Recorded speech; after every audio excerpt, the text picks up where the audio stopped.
Hello, Garland Nixon here with, well, he doesn't have his name out here right now, but the professional cynic, the one and only, Mark Sleboda. Let's talk.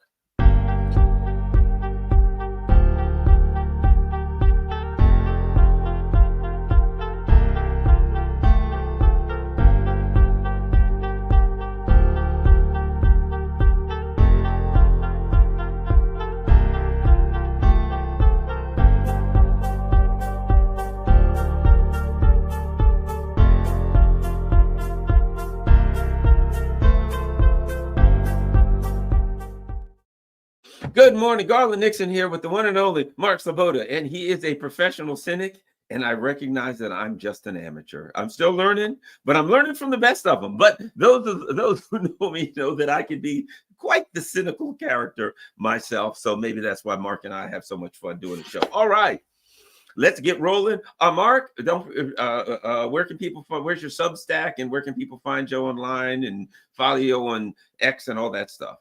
Yeah, Garland, thanks for having me. It's always an honor and a pleasure to be on the show. You can follow me on Twitter, X at Mark Sleboda1, Substack and Telegram at The Real Politic with Mark Sleboda. And my Substack is always free, so don't worry about that. Wonderful. All right, let's get started. So everybody's talking about the Trump appointments, the usual ghouls. You got Tulsi Gabbard in there. That's something to think about. You got now Gates, who's supposedly going to look at all manner of Russiagate things and all. And of course, some I will say this before you get started. Based on what happened before, where Trump went through like 3 Secretary of States or something and 4 Secretary of Defense, we'll call this the first draft. By the time January 20 gets here, some of them might be replaced. Donald Trump can tend to be impetuous at times. So the first draft of appointments by Donald Trump. Your thoughts, Mark Sleboda? Yeah, so I think there are some common threads in Trump's picks that we've seen so far. At least the foreign policy, security, and military ones, which is really the only ones I care about. There seems to be a lot more neocons than most Trump fanboys were expecting. At least the ones who might be listening to this show. I don't know why they're surprised, considering Trump's first administration, but nonetheless, there is some dismay, some shock, some gnashing of teeth and pulling of hair, beating of chest. But I certainly don't see it as a surprise. So yes, Mike Pompeo and Nikki Haley were passed over, primarily because of I'm sure because of all the nasty things they said about Trump in the last 4 years. But far be it from Trump for someone like Trump to hold a grudge. No, that's not true. But instead of Pompeo and Nikki Haley, we got essentially young Pompeo and Nikki Haley, right? Because there are enough neocons to go around from Trump's appointment to the UN, a young woman who will almost certainly do John Bolton justice, considering what a neocon she is.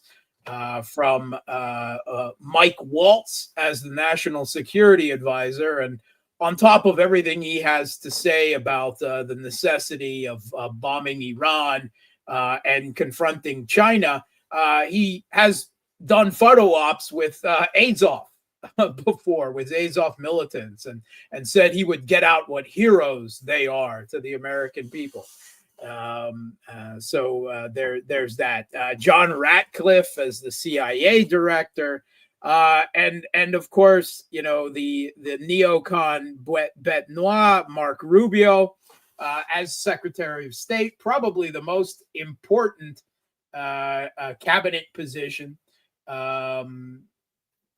of them all.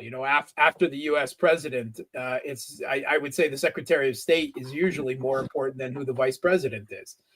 And despite all of the back and forth over the last few years between Trump and Mark Rubio, yet Mark Rubio is the selection. I mean, he certainly did go an about face in the last month, and suddenly he's not so interested in pursuing the proxy war in Ukraine, and he mouthed off, the requisite America First lines to make him more acceptable, to be polished up and brought into the Trump administration. But if you think the man has changed, then, well, I've got a bridge in Crimea I'd like to sell you. Trump previously on social media has called out Mark Rubio as a pet creature, a fully financed pet creature of the recently departed American Israeli oligarch Sheldon Adelson. He was quite explicit in calling Mark Rubio Adelson's pet creature, in those words. And lo and behold, not only is Mark Rubio his pick for Secretary of State, but Trump's largest single financial contributor to his campaign was the widow of Sheldon Adelson. So go figure. This was obviously a demand, a cash for position scheme. Absolutely no corruption here, nothing to worry about. But Mark Rubio is in, and Mark Rubio has his own agenda. And I have no doubt that he will be very active in pushing it. He is, the kind of like the poster child of the young up and coming powerful neocon of this generation. Pete Hegseth as Secretary of Defense. He does have a military background in the National Guard and so forth, but once again, he is a neocon. It's for a lot of these people, it's not even really America first. It's more Israel first. And I think we can see where Trump's foreign policy is going with a lot of these picks, particularly on Israel.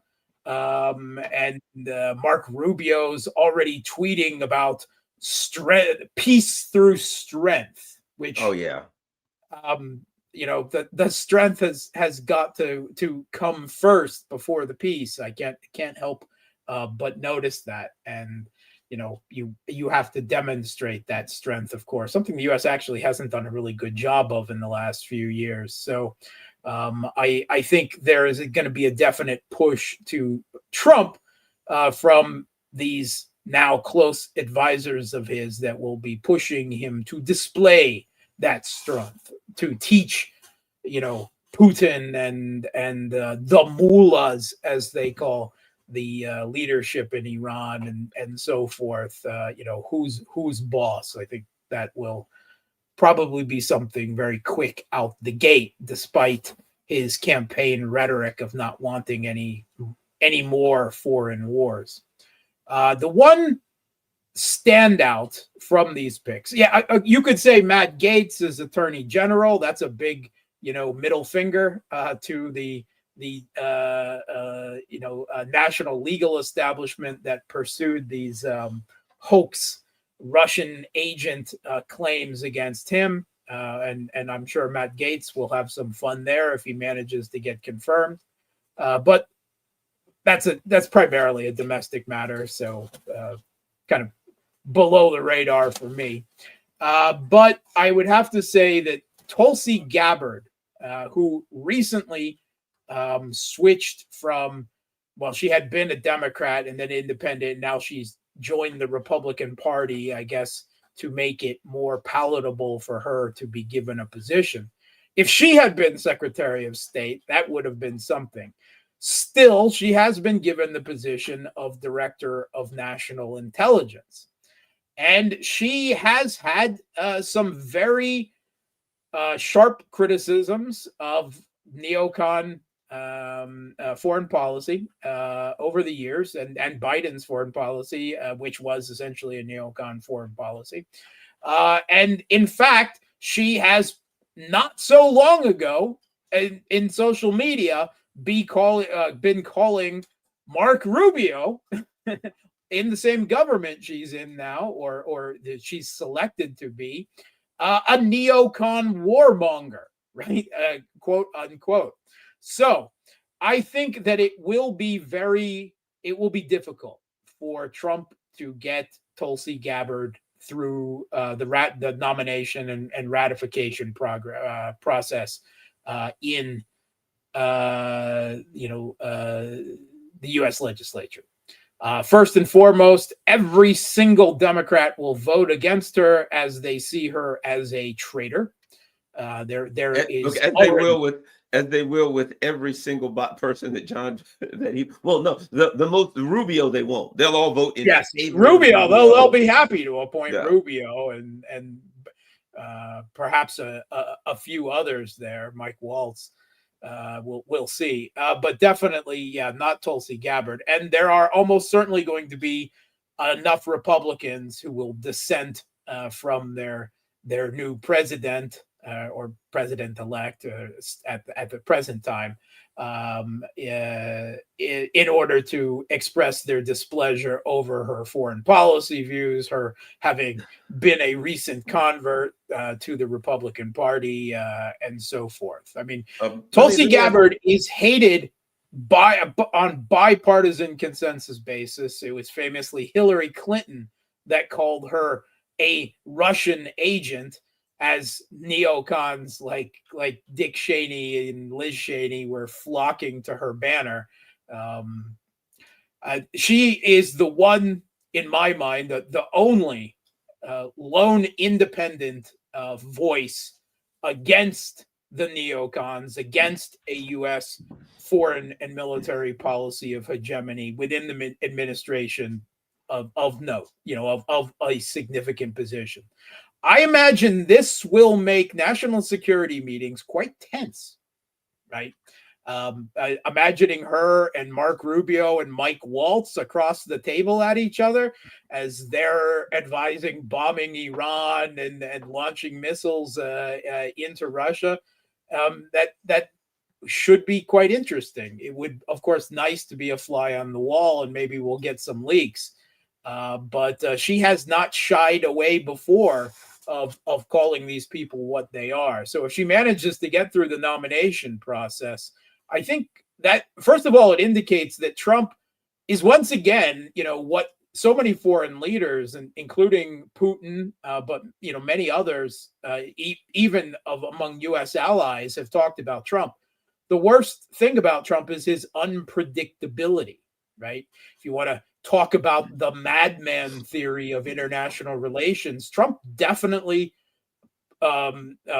very self-consciously adopts that persona. You don't know what he's going to do, and maybe he doesn't know what he is going to do. Maybe that's why he's included one anti-hegemonic voice among all the neocons he's selected. Maybe he likes his underlings to curry for his favor, make their arguments, and then he gets to play the decider. Maybe that flatters his ego, and it's not so much a cogent foreign policy vision.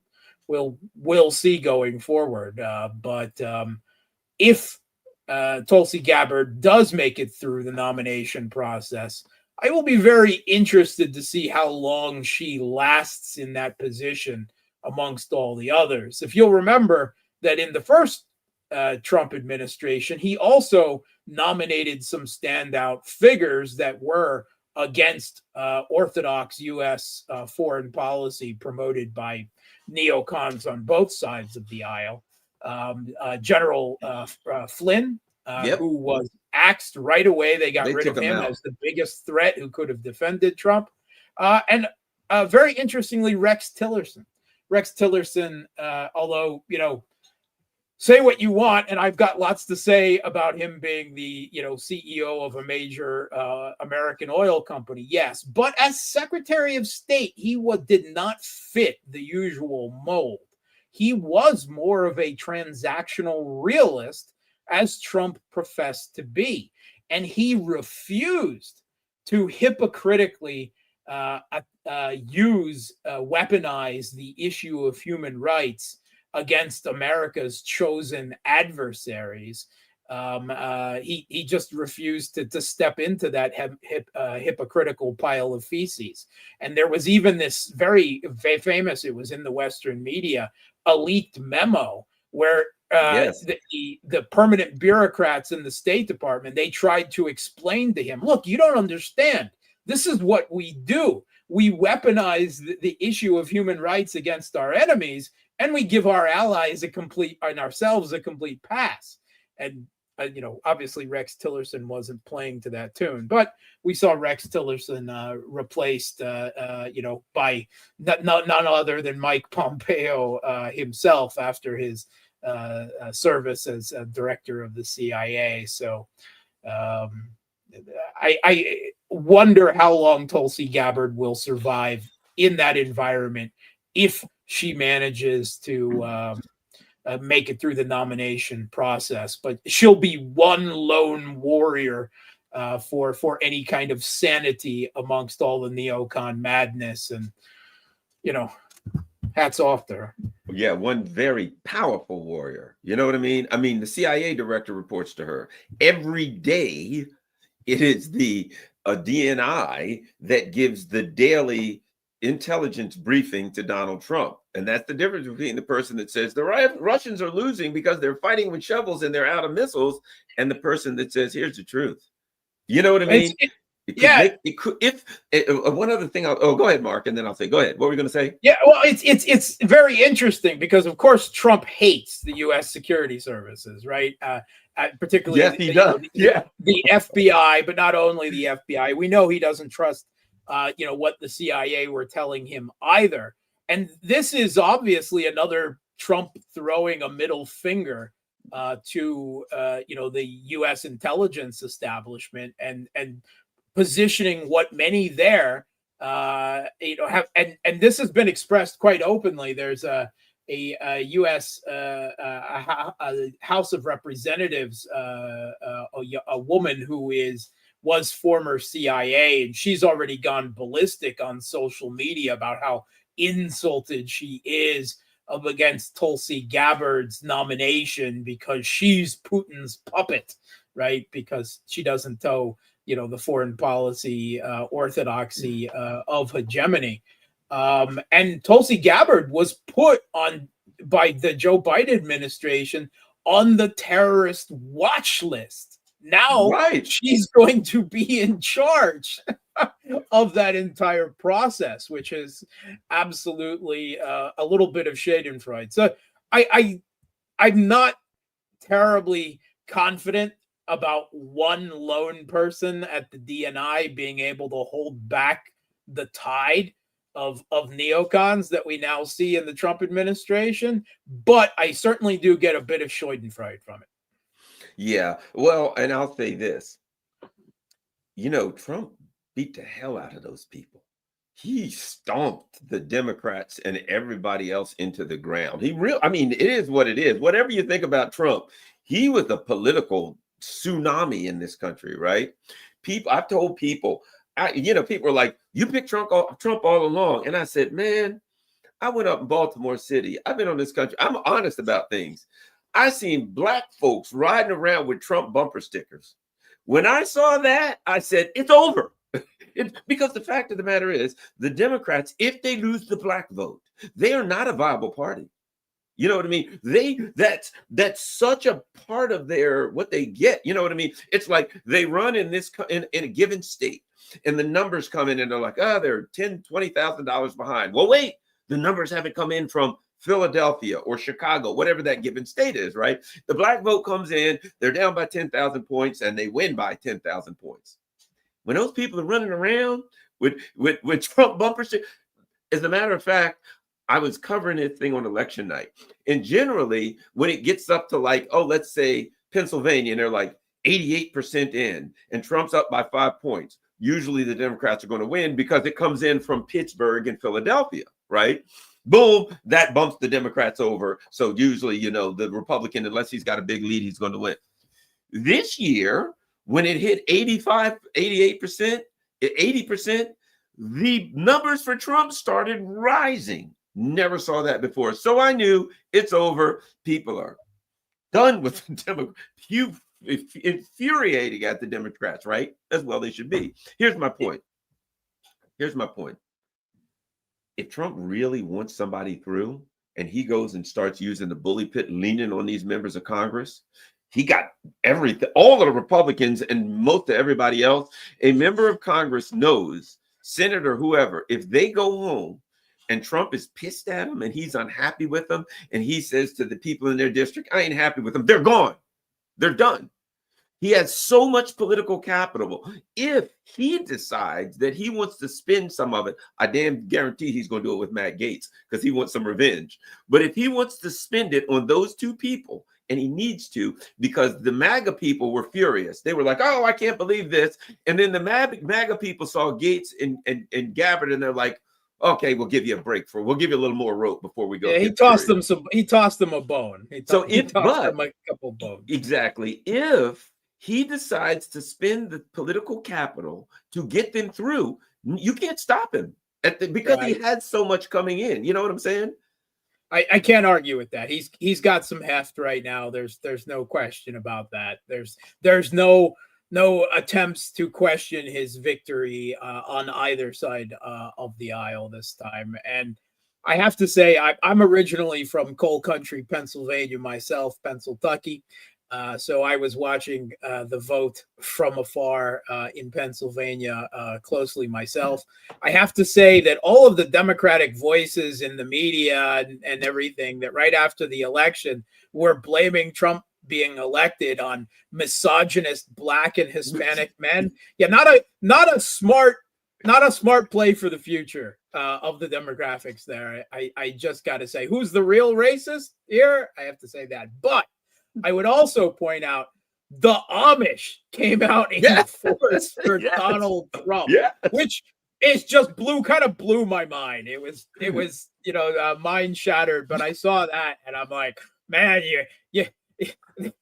if they've got African American men and the Amish voting for it, I'm not betting against you.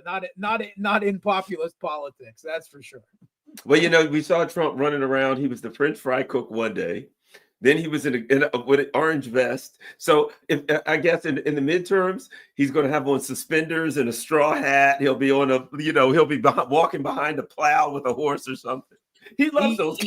He knows how to play the popular vote. He does. He knows how to play social media. He knows how to play it. He has a kind of, if you want to say a cunning, a base instinct for what plays to the common person that the Democratic elite, the party that once proclaimed to be the voice of the working class, which certainly it is not now, it is not getting their vote.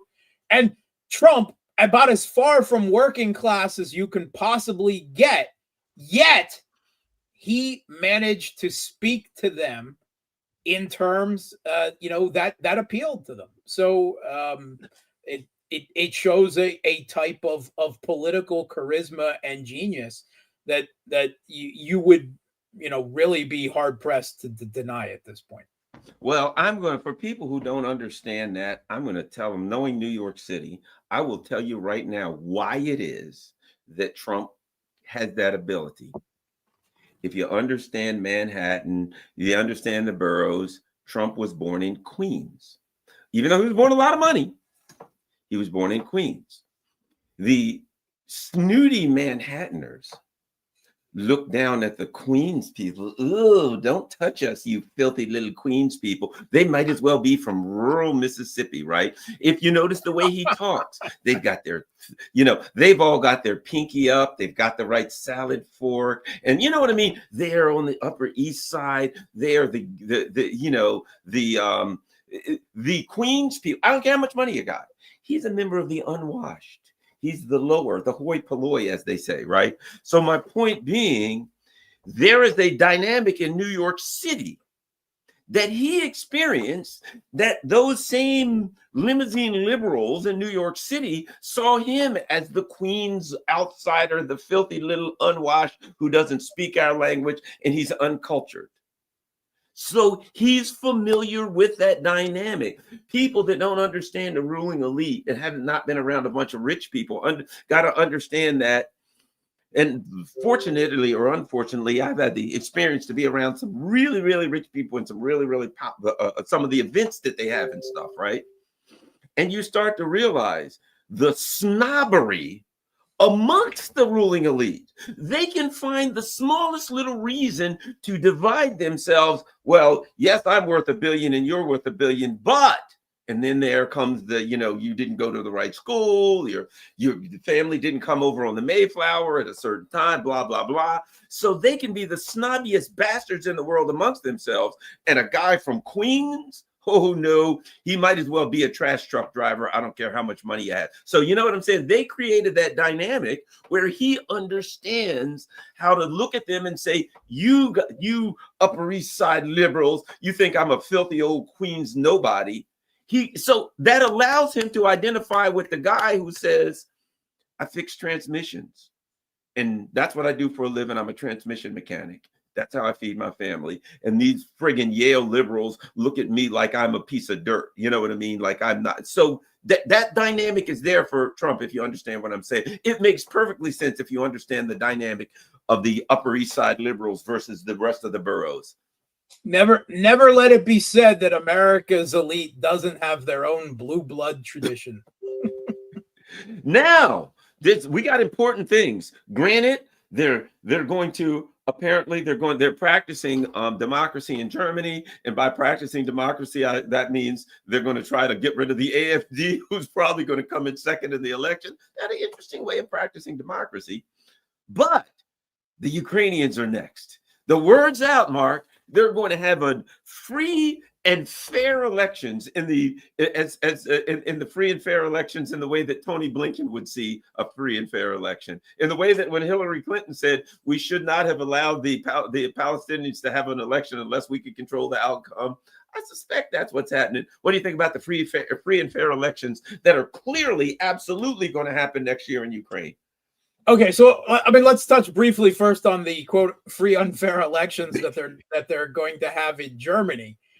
So the German stoplight coalition government, this long fragile government between Olaf Scholz's SPD, the social, nominally socialist, not really, Yep. but the Greens, again, not really Greens, but more neocons. And the pro-business Free Democrats has at last collapsed. And I mean, it was long brewing, and Olaf Scholz's unpopularity is practically legendary in Germany at this point. It was an extremely weak coalition, but the Free Democrats have broken.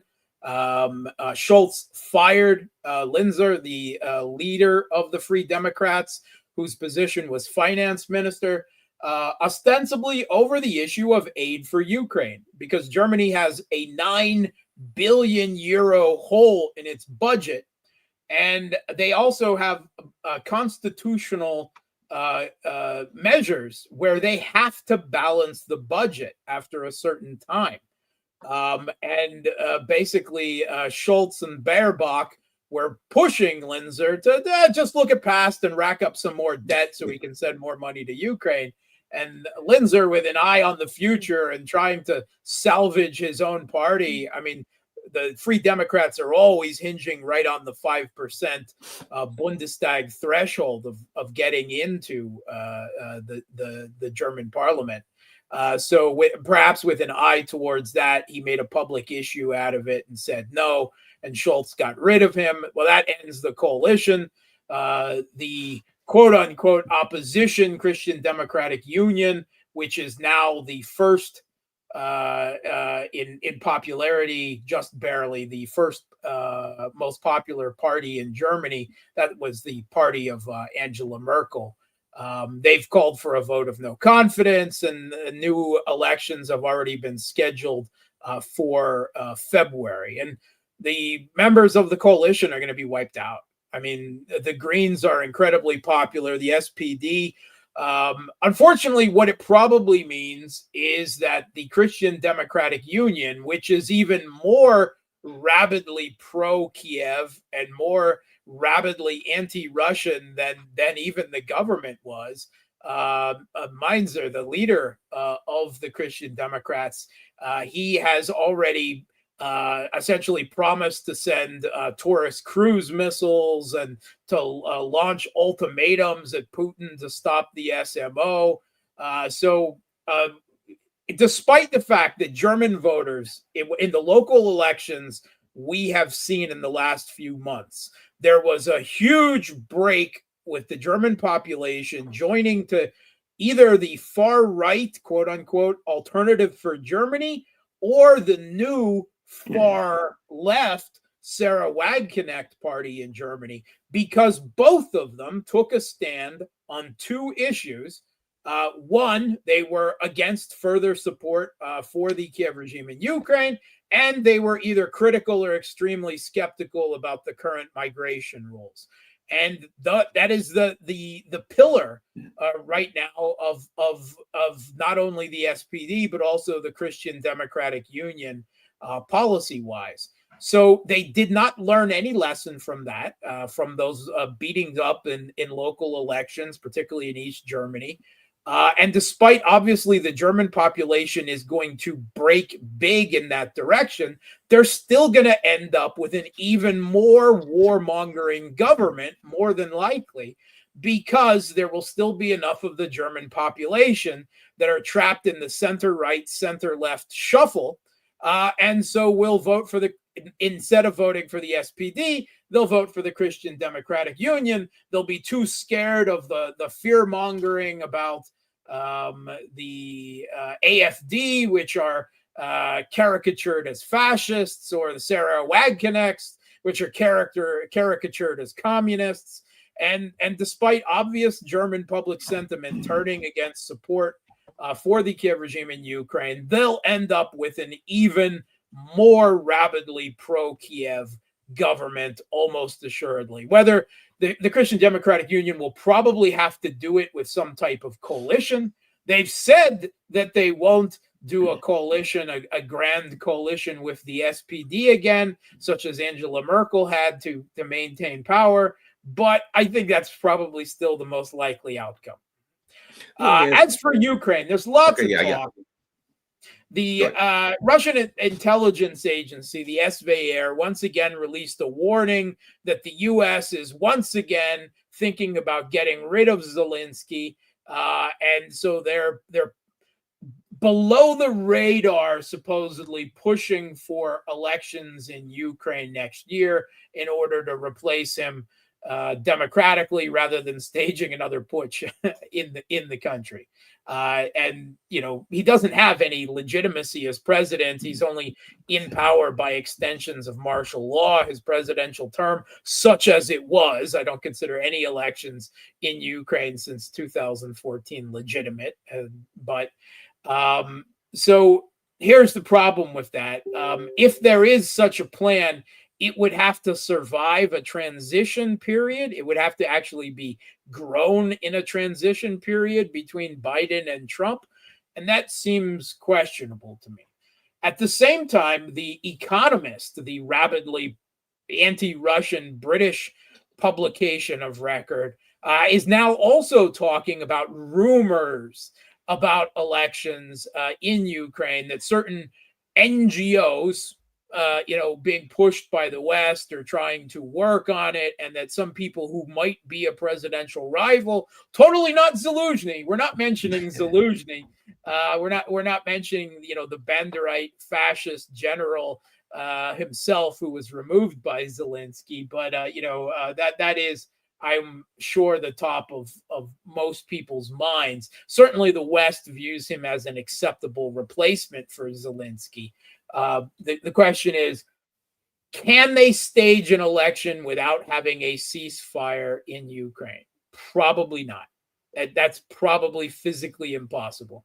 And can they get a ceasefire? Evidently that is going to be the big, whatever plan Trump puts out there, a ceasefire is almost certainly going to be item number one. And Russia's going to look down the list, sit down for negotiations and say ceasefire. No, we already told you, no ceasefire until there's a settlement. Yet, no. And so there's that whole deal is just going to go out the window right there. And if Russia doesn't agree to any ceasefire, and they have said repeatedly, we have zero interest in a ceasefire. Why would we give you time to rearm and conscript and train up the Kiev regime when we have every advantage at the front?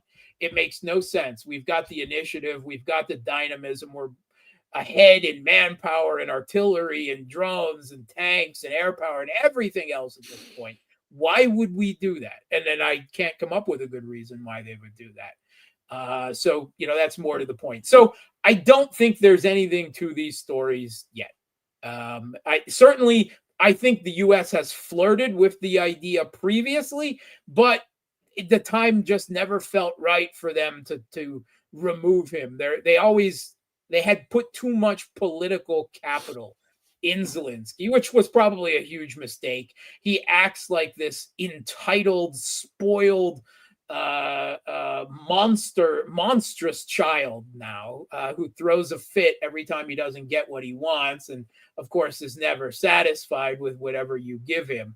And I think that is it's reached the proportions that even the populations of Western countries who normally don't think anything about foreign policy issues, even I think there's a bit of, Zelensky is no longer the hero, right? He's no longer the Churchillian figure that they tried to paint him as. Instead, he's a spoiled child who always wants more. I think that perception at some level is growing, even in the general population at this point, and which makes providing more money and arms for Ukraine more difficult.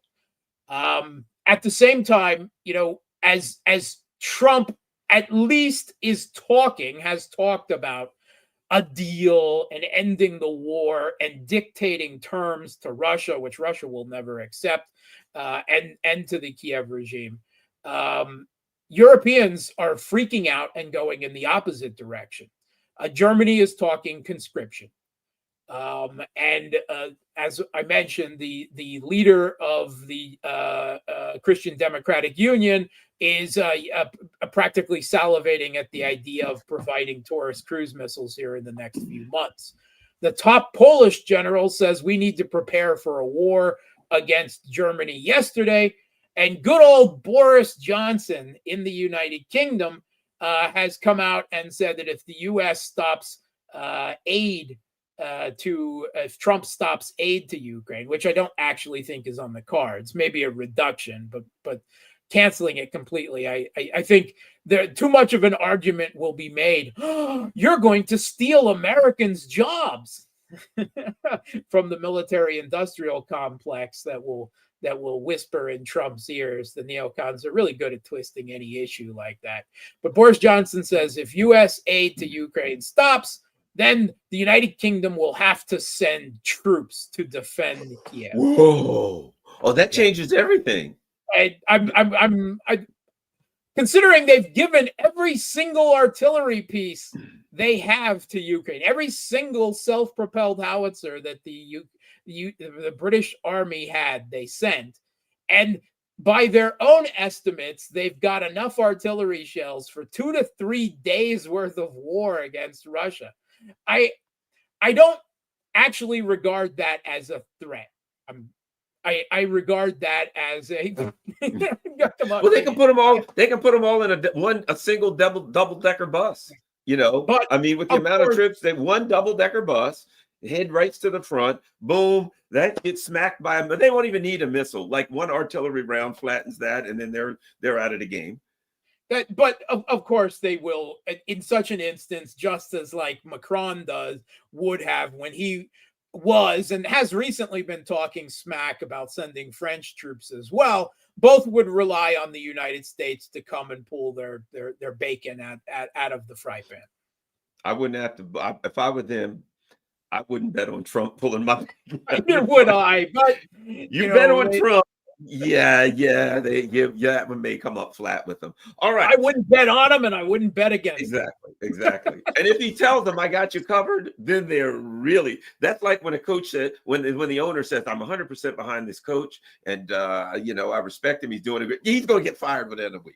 So I put it like this, they better rethink the direction they're going because it ain't going to work out well for them. They don't have I don't think Trump even likes them.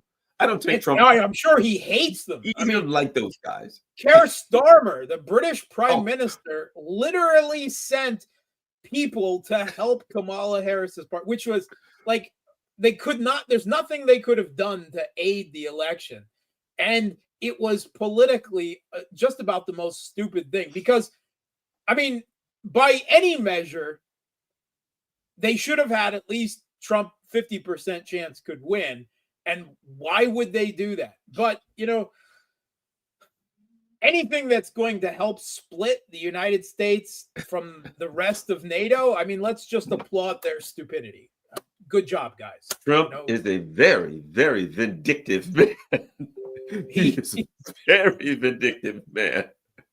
Oh, I'm going to enjoy watching him just castigate and slap European leaders around as again, I may not like the man, and I certainly don't like all the neocons he's elected, but I just want to see a party where him and Orban are maybe Robert Fizzo are dancing in the meme on the floor, and Keir Starmer is in a corner talking to a potted plant. Yeah. They don't realize how much they need me. Oh man, Orban's already started the "I told you so" stuff. Him and Fizzo, they got to be loving this. They are doing the we tried to tell you over and over. We thought, like your parents. We talked to you and talked to you. We told you over and over not to ride that bicycle and that. And now look at you. Your arms, your legs, your arms broke, and we got to take you to the hospital and get that put back together. All they had to do was shut up. Right? They just say nothing about the U.S. election and they could have come out at least even. But they're too dumb for that. They're too ideological. They have to take sides, and it's come back to bite them. Yeah. Okay. Speaking of that, let's get to Ukraine. What in the heck is going on the ground? Every other day, every day, there is another town that I cannot pronounce, which is pretty much every town in Ukraine that has fallen. Are there any towns left that haven't fallen in Ukraine yet? And if so, unfortunately not. There is still thousands and thousands of towns whose names you'll have to not learn into the future. But the most important developments on the battlefield. Real quickly, Russia is on their third, shall we say, counteroffensive wave in Kursk and is pressing really hard on the heart of the Kiev regime incursion. They're salient in the Kursk region, which is the only town of any size, which is 5,000, so it's not much, but the town of Suja. And right now, Russia is pressing hard on the outskirts of Suja. They're trying to essentially, cut off supply lines and do what they can to put it in an operational cauldron. But there's very heavy fighting, and the Kiev regime, they've sent everything they can to Kursk for no reason other than political demands that anyone can understand. Zero strategic sense. All of the east, all of the Donbass, the defenses are crumbling, but still everything goes to Kursk. So they're hanging just barely still in Kursk. But they warn that Russia has a 50,000 strong force about to enter the play there, supposedly with the invisible North Korean super soldiers that no one has actually seen except for Zelensky, apparently. But if you want to buy into that, I don't. Not that I would care if they were, but I don't think I have not seen a whit of evidence that any of that is true. Maybe they'll be fighting against the ghost of Kiev and the Snake Island martyrs or something. I don't know. But the other big areas on the battlefield, of course, Russia, it appears, has finally begun the long-awaited Zaporozhye offensive in the direction of Gulai Polya and in the Vremovsky salient region. And they seem to be making some pretty rapid advances there already. Karakhova is being taken into they're past an operational encirclement. They're moving towards a physical encirclement. There's some big open field battles over trench networks going on just south of Pokrovsk. And I would say the big development on the battlefield is in the southern Kharkov region, where Russian forces have just broken through the Kiev regime's defenses in an extremely unexpected thrust and have already moved into northern Kupiansk, which is north of this last defensive line in the Donbass region, the Slavyansk Kramatorsk line. It's going to be it's a very important strategic location. It will allow Russian to then move on to Liman and Izium and take that last defensive line from the north. This is territory that Russia withdrew from in the autumn of 2022 when they had that manpower shortage because the Kremlin went in with too small of a force and didn't mobilize troops while the Kiev regime did. They were forced to withdraw from Kherson and Kharkov region. Now they're back in a big way in both, of course, particularly in the Kharkov region right at the moment. And I don't think anyone was expecting Russian forces to already be fighting inside Kupiansk, to have broken so quickly through Kiev regime defensive lines in that direction. So that's definitely something to watch. But once again, whether we're talking south central Donbass or now the Kupiansk area, everything to the east, the Kiev regime is in an operational crisis. Their defenses are already crumbling, if not collapsing, almost everywhere. And Russia is just steamrolling from victory to victory that even the Western mainstream media can no longer ignore. Yeah, this thing's rolling. Russia's moving downhill, and see what's will be interesting is we'll see where we're going to be on January 20th. I think in a number of these conflicts, we're going to be in a very different place than we are now, but we're not sure where. This thing moves slow, but things are falling, and we'll see. Things move slow, but things are moving faster than they were before. That is definitely the thing. I think that in general terms, I think the front lines could be pushed 30 to 35 kilometers in the western direction in general by January 25th. What are the I've heard, was it Severodonetsk? There's a couple of Seversk. That there's a couple of really major towns left that if Seversk falls or some other places, then the whole game changes. Anyway, go ahead, Mark. Okay, so the three biggest towns left that matter are that last defensive line that I talked about. Slavyansk, Kramatorsk, and Konstantinovka, right? Russia probably won't be moving on those until after January, right? That's the last defensive line.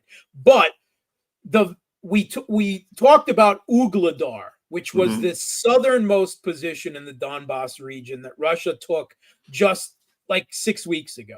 There is a opposite number to that, effectively, in the north of the Donbass region, and that is Seversk. Right.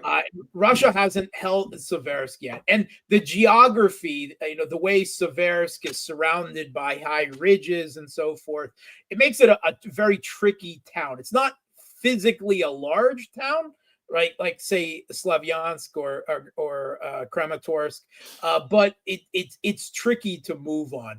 And Russian forces, that's one place where the Kiev regime has been able to slow down Russian forces. They're making progress, but the Kiev regime has slowed that to a crawl. And that is one of the areas. I mean, the Western media is full of all of this. Russia is paying a heavy price for their advances. No, not at all. Not in relative terms. No, that's a propaganda coping mechanism. But the one place where the Kiev regime is fighting most effectively and probably causing the highest number in relative terms of Russian casualties for every meter that Russia moves forward is Seversk. It's a tough fight there. The Kiev regime is putting up they're slowing Russia down effectively. They're putting up a good fight there, and the geography helps. It's a tricky town to move in on simply because of the topography.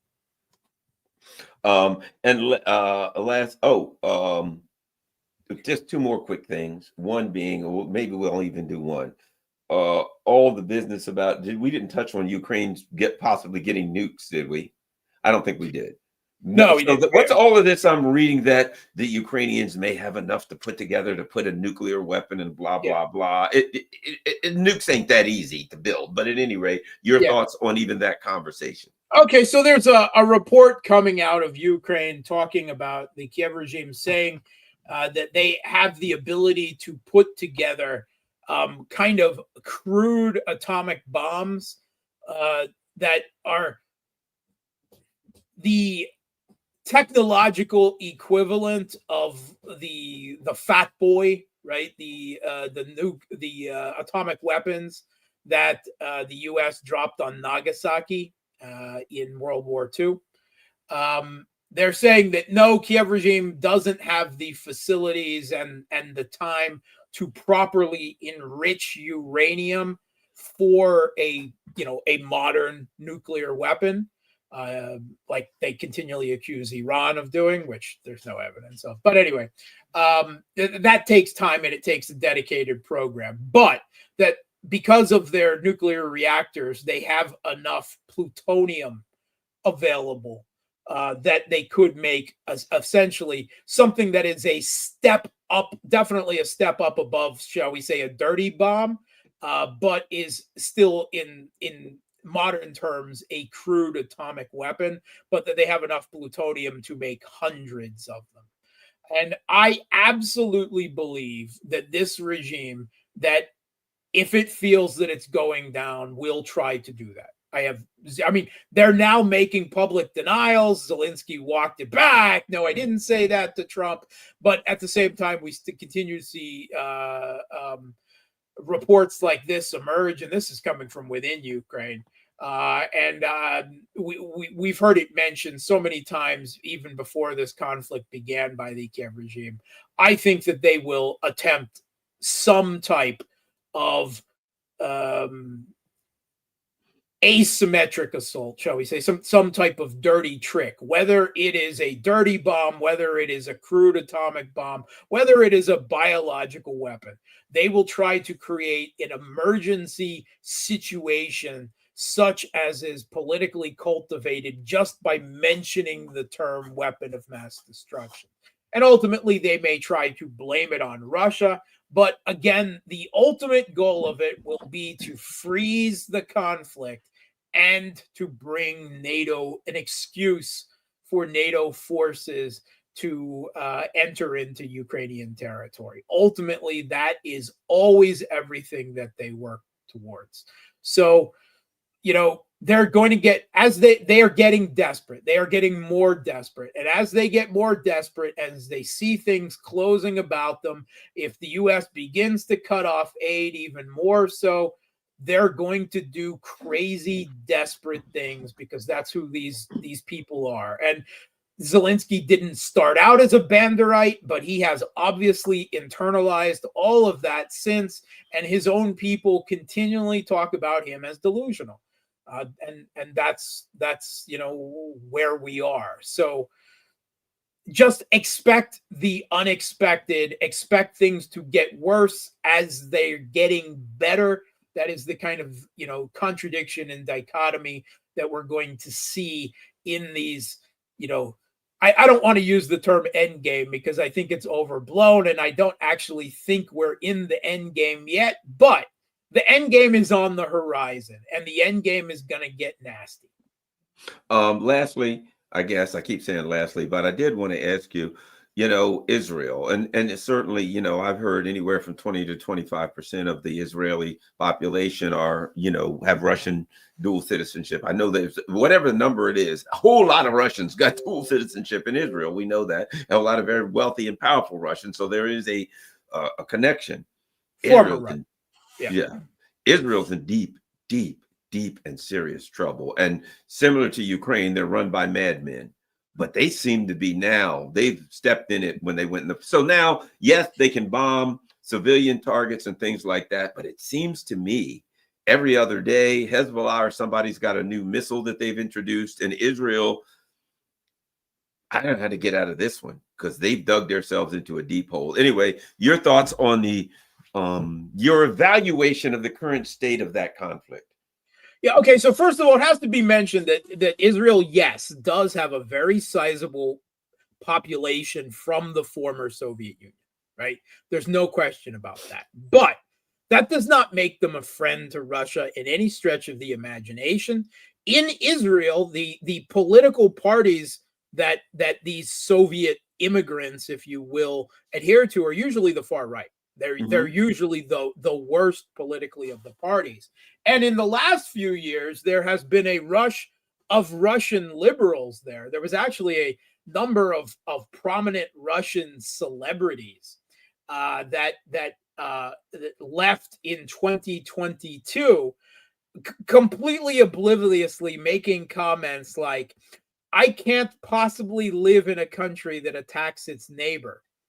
And then moving to Israel, which was, Russians here just laughed at these people, right? They're like, get out, don't let the door hit your butt on the way out, right?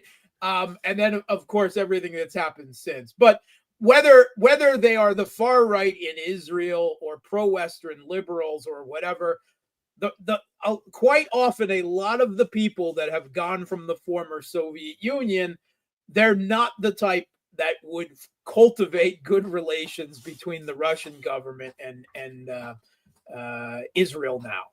That's all I'm saying. And from an inside perspective, we're best off rid of them, to be perfectly honest. So there's so much fog of war in Lebanon, right? It's really hard to say. The Hezbollah is saying that Israel hasn't managed to take any type of, stable control of a single town in Lebanon.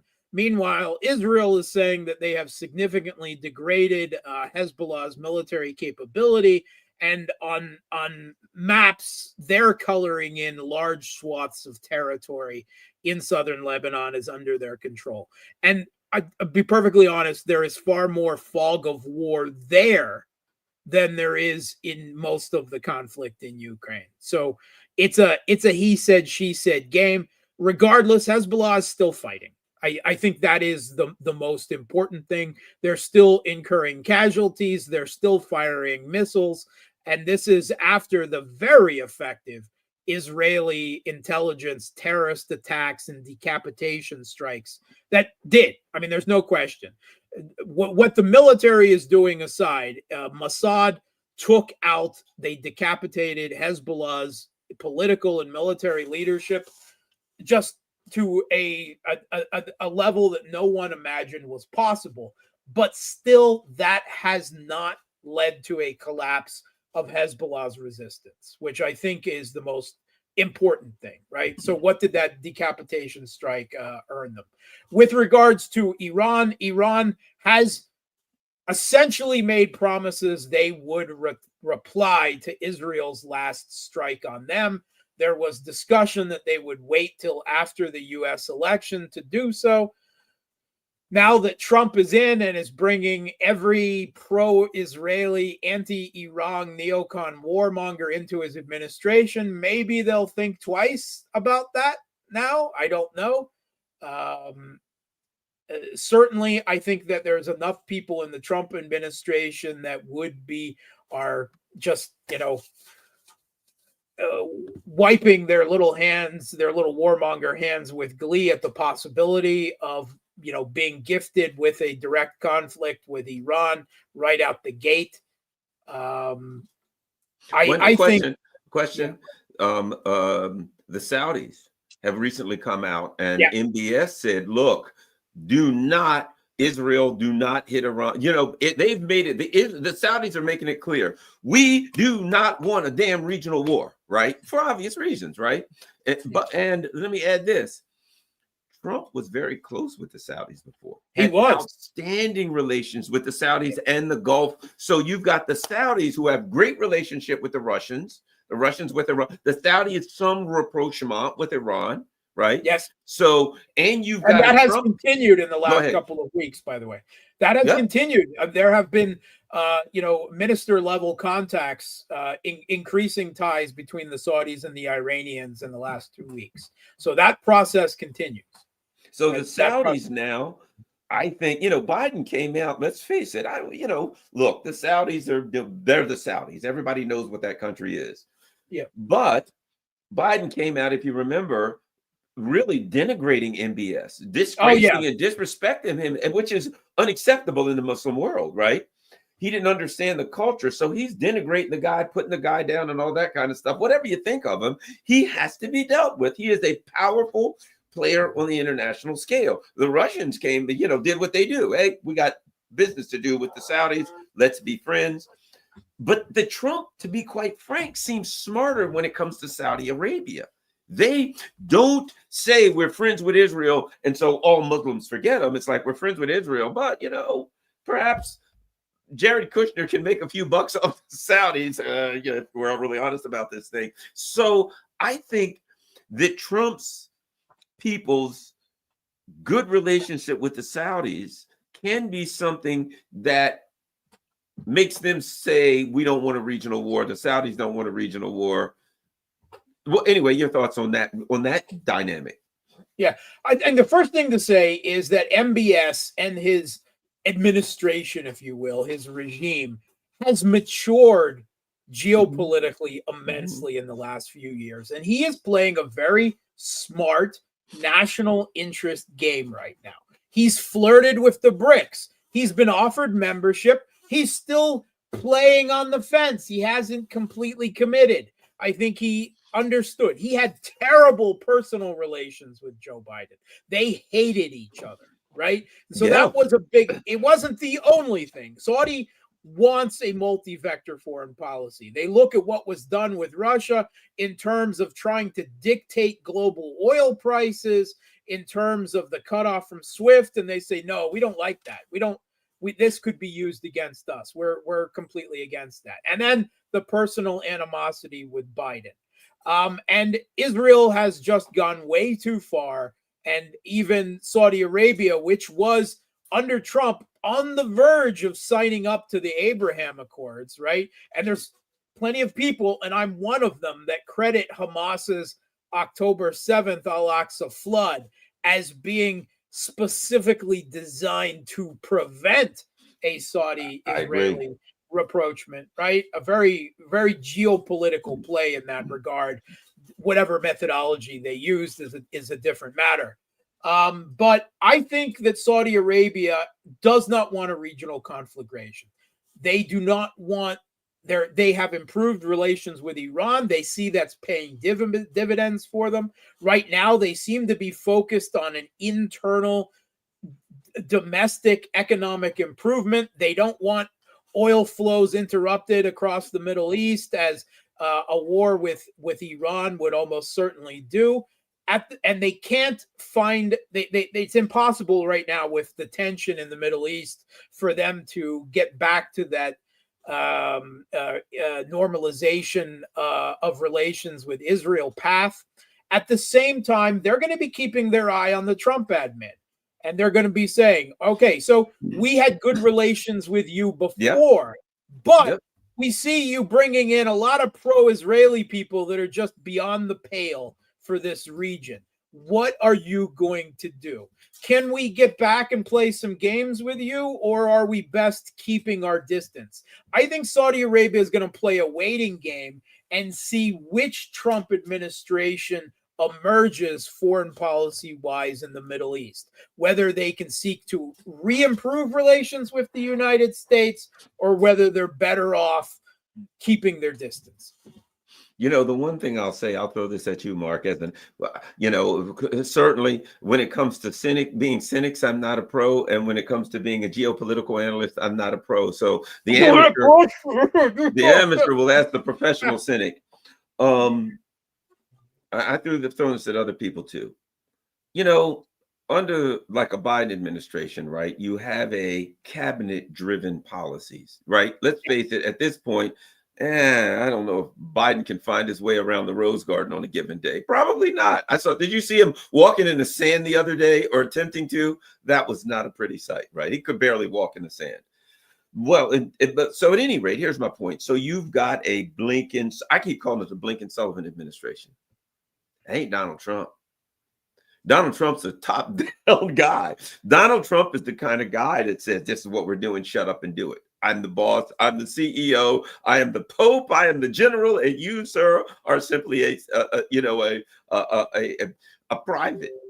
And that's why he fires people. You know, hey, we got a Secretary of State. Do this. Well, I don't know if we should. Yeah, fired. Next, right? I don't think you can as much evaluate the direction Trump's going by anything, but also by his cabinet. Because he's so much more top down that he's not one to bring this cabinet in. Oh, well, he's got these certain types of people and they drive his policy. Yes, in the kind of liberally world of the Biden people, that's true.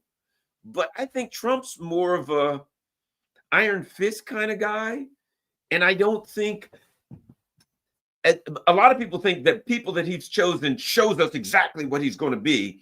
In the context of the Biden administration and that type of people, yes, but I don't see it the same way with Biden. I think Trump, when he'll come in, and if he talks to the Saudis and he comes over there and, you know, they're brilliant. They have pictures of Trump everywhere. They have camels and all of this stuff to show him that he's the man. Right, the flattery. They know. And then he walks away grinning. And I think if Trump does that and he makes a deal with them and he comes home and comes back, I don't care what the rest of these people say.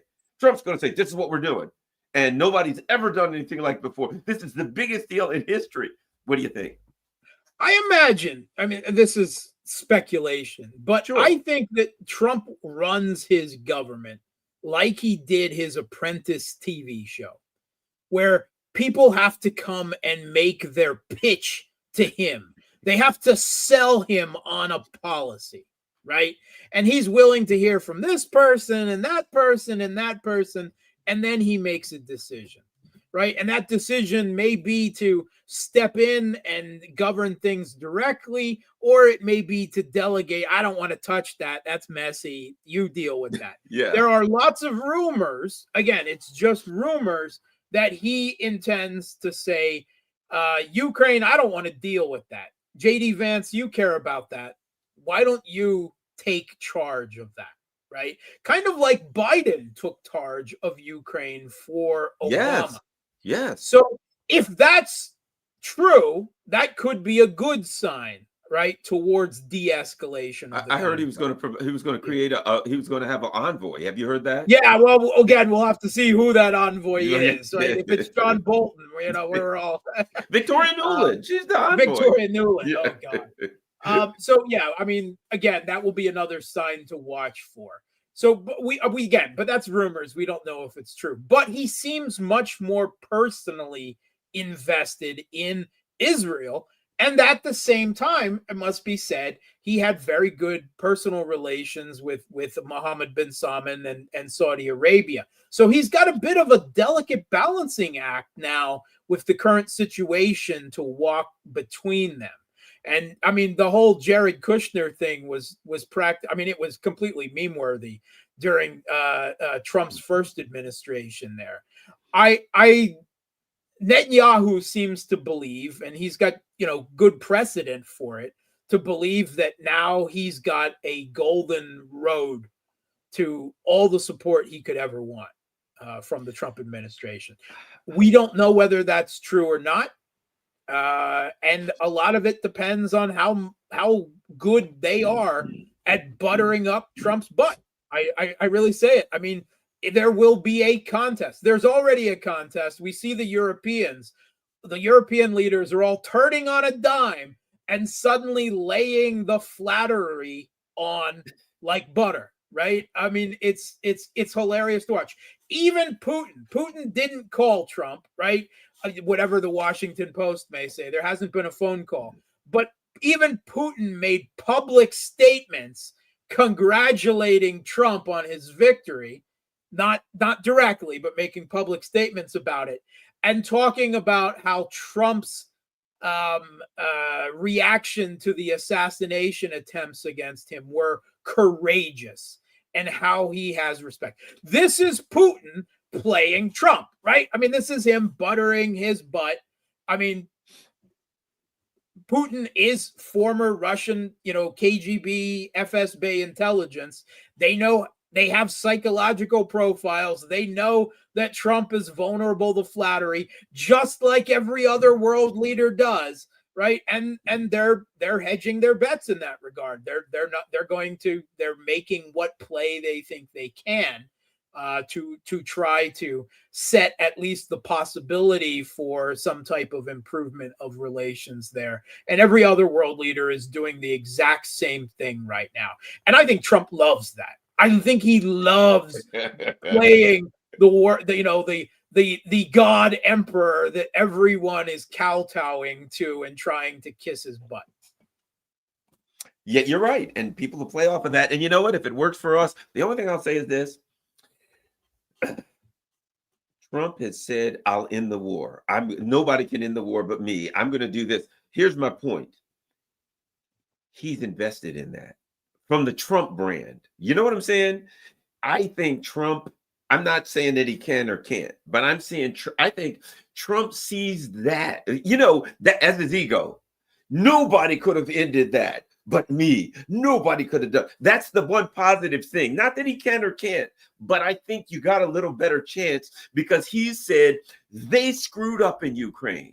They messed this whole thing up. It was a disaster. Now, Trump, I'm a guy that can fix things, snap my finger and make it happen. So my point is, Mark, that he is highly motivated to do that for personal reasons, which when you're dealing with Trump, that's your best motivation that you could get. Okay, I'm going to push back again. All right, go ahead. All right, so Trump made lots of promises in his first administration about improving relations with Russia, pulling troops out of Afghanistan, pulling troops out of Syria, and he turned on a dime at all of them. And it will be very easy to say, I presented a deal to Putin or to Zelensky, and they didn't take it, right? They didn't take my deal. It was very stupid. Now what can I do? I have to do this. I think it will be very easy. There is a tendency to overinflate I don't want to call it the pro-Russian voice, but the anti-hegemony, the anti-war voice within Trump supporters. I think there's a tendency to project a bit and to make it out to be more than it is. My reading is that there are a number of people who are sympathetic to Trump, who are intelligent, who are concerned about U.S. foreign policy and want Trump to hold to what they regard as a principled position. A lot of them probably, some of them listening to this show out there right now. But I think you out there, you know that you are a minority among Republican voters. I think the majority of Republican voters, they are on the Trump brand and the Republican Party brand to a greater degree. And if Trump turned around tomorrow and said Eurasia has always been our enemy, the majority of them will jump right on board with that, right? Yes. We know historically Democrats hate wars launched by Republican presidents, and Republicans hate wars launched by Democratic presidents, which just says more about the broken American polarized political system than anything else. But I think if we place too much emphasis on Trump as the anti-war candidate, I don't think that is a smart bet. I mean, I'm not saying that there's no possibility there, but don't project your own desires too much on Trump and be burnt in that regard. I'm sorry, there's a previous administration that is precedent, and anything else, if you want to hold to that belief, it's just hope. That's just so we're clear. That's all you're relying on is hope. And personally, I'm a realist and a cynic. I don't do hope. Not analytically, not personally. I don't do hope. If you do, best of luck to you. Well, I was talking with Scott Ritter, and I made a point, and I think this is probably going to be the most accurate point that I've made about Trump. Some days you're going to wake up and you're going to go, wow, that was great. Hey, Trump did that. He's going in a total different direction. That's fantastic. And other days you're going to wake up and go, oh my God, I can't believe Trump did. You know what I mean? That's what it's going to be, a roller coaster ride with Donald Trump. Unpredictability. That's exactly what Putin said and was worried about, and no one believed him, but it was entirely true. When you're facing a Cold War, a hot war adversary, and you have to make nuclear strategic decisions, you want a predictable opponent, not an unpredictable potential adversary. Well, I'll put it like this. Luckily for us, we're unburdened. We're dealing with what is, and we're unburdened by what has been. I'll put it like this. Mark, I felt like this, though. I felt if Kamala wins, we're dead. I'll be honest. I thought we're dead. Now we may be dead, but maybe not. I can at least say, hey, we may be done for, but maybe we may not be done for. I don't know. I wasn't saying that. Luckily, I didn't feel that she had a prayer in hell of winning, but I was like, if she wins, they literally, I read articles and they said, Kamala Harris has decided, she decided that she's going to keep the same people there because she doesn't have enough to, in other words, somebody else, the cabinet that was running things would have kept running things. If Blinken was there and Sullivan were there, we were all dead men and women. And those are the only two genders I really know about, so I can't help you with the rest of them. The other 50 genders. As an ex-American, let me just say, on a personal level, I enjoyed seeing the liberals having nothing but contempt for both Trump and Kamala Harris. I enjoyed seeing the liberals, eat crow. I enjoyed seeing their entire little empire upended, all of their expectations. But their hopes and dreams. On another level, as a Russian citizen, primarily concerned about the conflict in Ukraine, there are some ways that I think that for Russia, a Kamala Harris victory would have been better, because Russia is winning now. And under a Kamala Harris would have continued more or less the same Biden policy. There would have been no diplomatic push. Russia would have been left with no choice but to go all the way to Kiev and beyond, but they would have been able to do it. Now, with Trump tossing all kinds of crazy peace plans that Russia can't possibly agree to into the air, and all of this, there's too much unpredictability. And I think now the Kremlin is going to be in a very tough position, because when Trump comes out with a deal and they say no, what does Trump do? Well, you know what else, Mark? The other pain in the neck is, and I know we're running long, but we got to get this ended, but one of the issues for the Kremlin is Brazil and India hanging yes. around saying, please take a deal, get out. So Yeah, now when Trump says, here's a deal, and Kremlin says, we can't do that, and then they got to deal with Brazil and India. Well, I think you should take the deal. Yeah. Geez. Yeah, yes, they're going to have to deal with it. Kamala Harris, they wouldn't have had to deal with that. So, yes, there will be diplomatic pressure on Russia to take the Trump deal, whatever that deal is. I do not believe that the U.S. can present a deal to the Russian government that the Russian government would accept at this point. They're winning. They've got no reason to accept it. They've got no reason to give time for the U.S. to arm and retrain. I am of the opinion that the greatest chance of the Kiev regime surviving this conflict and continuing its cancerous ideology and politics on the next Ukrainian generation is a Trump deal.